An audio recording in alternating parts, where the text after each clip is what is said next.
우리 하나님은 사람을 이렇게 죽이신다고 할지라도 남은 자들은 그것을 보고 그 고통을 보고 그 어려움을 보고 이제 회개하기를 원하는 그런 마음으로 이런 행위를 하는 것을 보게 되는 것이죠.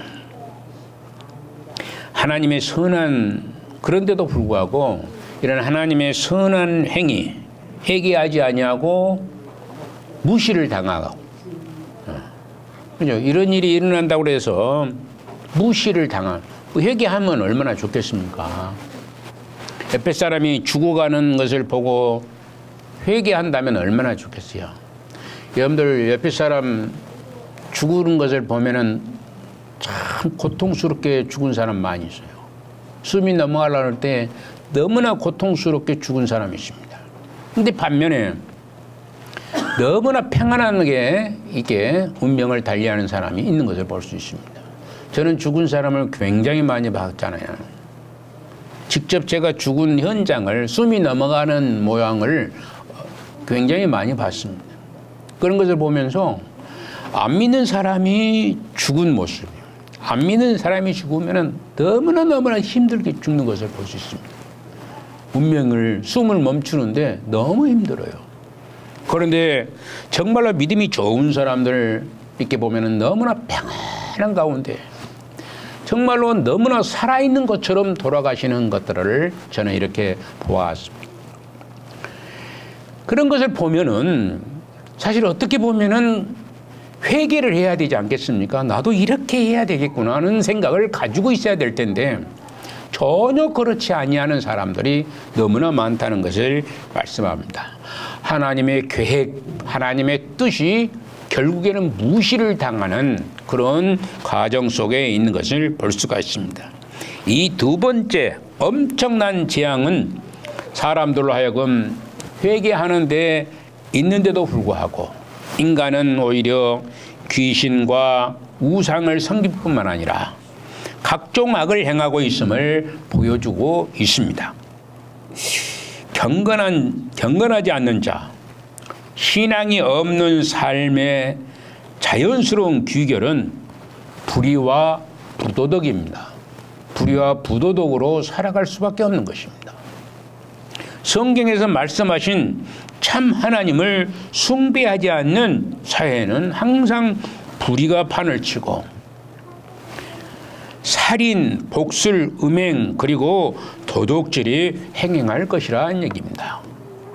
그래서 옛날에 김구 선생님이 여러분들한테 말씀드린 바 있지만은 백범 김구 선생이 있잖아요. 모르신 분도 그 사람이 도대체 누군지도 모르신 분들이 여기에 계신 분이 있을지 모르지만은 백범 김구 선생님이 경찰이 20개가 있는 것보다도 교회가 한두 개 있는 것이 더 훨씬 더 그 사회를 밝게 한다 이렇게 얘기했습니다. 경찰서가 20개 있는 것보다도 교회 한두 개 있는 것이 더 훨씬 더 그 사회를 밝게 한다. 교회는 교화시키고 변화시키고 하나님의 말씀으로 돌아서게 하는 것이 바로 교회인 것입니다. 여러분들이 말씀을 잘 들을 때에 바꿔지게끔 되어 있는 것입니다. 예배당에 왔을지라도 예배당에 와서 말씀을 듣지 아니하면은 바꿔지질 않습니다. 바꿔지질 않죠. 하나님의 말씀을 잘 들으면은 결국에는 바꿔지게끔 되어 있습니다. 어떻게 바꿔지나? 선한 하나님의 백성으로 바꿔지게 되어 있는 것을 말씀할 수가 있는 것입니다. 그러므로 이제 우리가 알아야 될 것은 바로 회개하는 삶을 살아야 되는 거예요. 여러분들이 하나님을 믿는 믿음의 사람이라면은 날마다 죄 가운데 처해 있는 우리의 모습을 바라볼 줄 아는 자도 돼야 됩니다. 저도 날마다 죄 가운데 속할 때가 많습니다.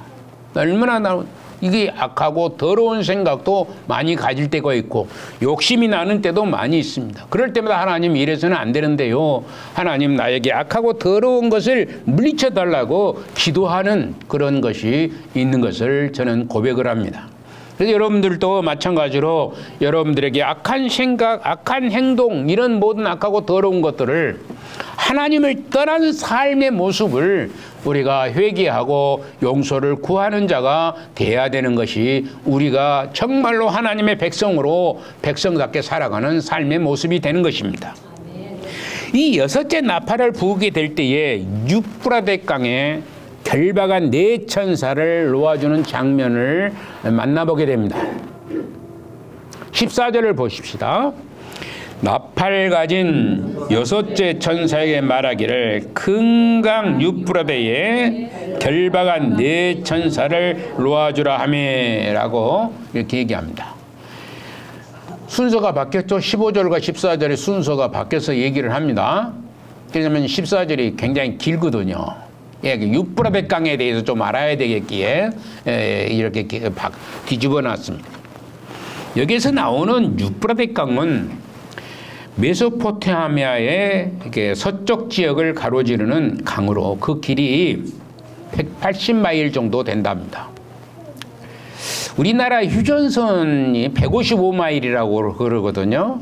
휴전선이 동쪽에서 서쪽까지의 그 휴전선이 있는데 그게 155마일이라고 그러니까 우리나라를 가로지르는 것보다 훨씬 더 긴 강이 바로 이제 유프라데 강이라 이렇게 얘기를 할 수가 있습니다.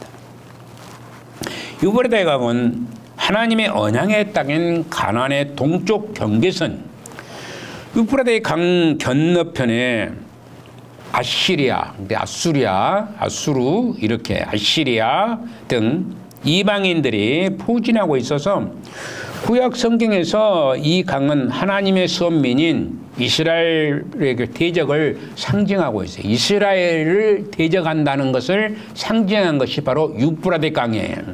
유프라데 강이 그러니까 좋은 쪽으로 해석이 안 될 수가 있다는 것이죠. 이 강을 통해서 많은 범람의 역사가 일어나고 부귀와 영화가 판을 치지만은 이스라엘 백성에게 있어서는 이렇게 적대적 관계를 얘기하고 있는 것이다. 이렇게 볼 수가 있습니다. 그래서 이방인들이 침략하는 것이 바로 이 유프라데 강이 흘러넘치는 것으로 묘사되기도 하였던 것입니다. 유프라데 강이 너무 흘러넘치는 것이 바로 이제 이렇게 얘기하는 것은 곧바로 그 이방인들이 이스라엘 나라, 이스라엘은 믿음의 백성들을 상징하고 있는 것이에요. 그래서 믿음의 백성들을 상징한 이스라엘을 침략하는 것으로, 그래 믿는 사람들을 침략한다는 것이지, 침략한다는 것입니다. 그래서 이러한 의미에서 볼 때 재앙이 선포되기까지 유프라데에 결박되어 있던 네 천사가 풀린다는 것은 마치 유프라데 강이 넘치는 것처럼 심판의 재앙이 임함을 암시하고 있다. 심판의 재앙이 임함을 암시하고 있다. 이렇게 말씀할 수가 있습니다. 환상 첫 부분에 사도 요한은 귀로 듣는 일을 하고 있어요. 큰 강 유프라데에 결박한 네 천사를 풀어주라 얘기합니다. 큰 강 유프라데에 결박한 네 천사를 풀어주라는 말씀입니다. 그래서 이 성도들의 기도를 들은 하나님이 말씀이 금단 네 뿔을 통해서 들려주고 있는 것이죠. 네 뿔을 통해서 하나님의 그 크신 명령이 나타나게 되는 것을 보게 되는 겁니다. 즉 유프라데는 창세기에 나오는 네 강 가운데 하나로 아주 유명한 강이라고 할 수 있습니다. 고대 문명은 모두가 강을 끼고 발생을 하였습니다. 황하강, 고대 중국 문화, 황하강 있죠? 범람에서 왜 황하강입니다. 황색 물이 막 내려온다는 거예요. 그래서 범람하면은 땅이 비옥하고 그런 것이죠. 그래서 황하강 주변에 굉장히 큰 도시들이 이제 있고 크게 발전하는 것을 볼 수가 있습니다. 또 나일강은 애굽의 문명을 발생케 하였죠. 나일강도 굉장히 이집트가 엄청나게 크게 발생한 것을 볼 수가 있습니다. 고대 문명들은 모두 강을 끼고 있었을까요? 바로 이것은 고대인에게는 강은 마실 물을 제공해 주었을 뿐만 아니라 이집트의 그 나일강도 마실 물을 좀 먹을 물이 없어요. 근데 모세가 이제 지팡이를 때려 부으니까 내리니까 뭐예요? 뭔 물로 바뀌어버렸어요? 붉은 피 물로 바뀌어버렸잖아요. 첫째 그 재앙이잖아요. 이게 붉은 피로 그러잖아요. 먹을 물이 없어져 버린 거예요. 그 이집트 그 나일강에서 물을 수급받아야 되는데 거기 먹을 물이 없어져 버린 거예요. 이게 물을 제공받기 위해서 먹을 물을 제공받기 위해서 큰 강을 옆에 두고 있다는 것입니다. 또한 빨래터를 제공해 주었고 물이 넘침으로 먹을 양식을 제공해 주었던 것이 큰 강의 그 모습인 것을 볼 수 있습니다. 사실 지금도 세계의 큰 도시는 거의 큰 강을 다 끼고 있죠. 우리나라도 그러죠. 우리나라도 서울은 어떤 강을 끼고 있습니까? 한강이라는 큰 강을 끼고 있습니다. 부산은 낙동강이라는 큰 강을 끼고 있습니다.